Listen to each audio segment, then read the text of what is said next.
আসসালামু আলাইকুম, স্বাগত জানাচ্ছি খুলনা স্বাধীন ফাউন্ডেশনের ইউটিউব চ্যানেল এবং ফেসবুক পেজ থেকে। আমরা পূর্বে ঘোষণা করেছিলাম যে আজকে আমরা 100 রিক্সা চালকের ভিতরে আমরা ক্যাব বিতরণ করব।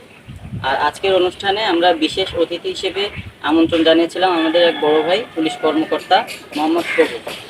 তো ভাইয়া আমাদের সঙ্গে যুক্ত হয়েছেন এবং উনি এর আগেও আমাদের ফাউন্ডেশনে অনেকগুলো গাছ দিয়েছেন এবং আমরা যে 100 জন স্বাবলম্বী মানুষ গড়ার লক্ষ্যে কাজ করতেছি তার প্রথমটিতেই উনি ডোনেশন করছিলেন।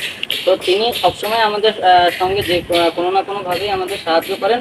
আজকেও আমি রিকোয়েস্ট করায় তিনি আমাদের এই অনুষ্ঠানে প্রথম ক্যাবটা দিয়ে উদ্বোধন করবেন। তো আমি সৌজ ভাইকে অনুরোধ করবো কিছু বলার জন্য। আসসালামু আলাইকুম। আসলে এরকম সম্মান দেওয়ার পাওয়ার মতো ব্যক্তি আমি না। তারপর স্বাধীন ফাউন্ডেশনকে এবং বিএফএস সোহাগ আমির ভাই, আমি সবার নাম জানি না, আমার ছোট আপুরা আছে, সকলকে আমার অন্তঃস্থল থেকে আন্তরিক শুভেচ্ছা এবং ধন্যবাদ যে আমাকে এখানে ইনভাইট করার জন্য। সামাজিক সংগঠনকে সবসময় ছিলাম, আজকে থাকবো। হয়তো খুলনা ছেড়ে চলে যাচ্ছি, খুব কষ্ট হচ্ছে, তবে এদের সঙ্গে আমি সার্বক্ষণিক যোগাযোগ থাকবে এবং সব কিছুতেই আমার অংশগ্রহণ থাকবে।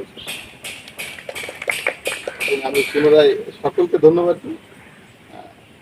এই ক্যাব বিতরণের উদ্বোধন ঘোষণা করি।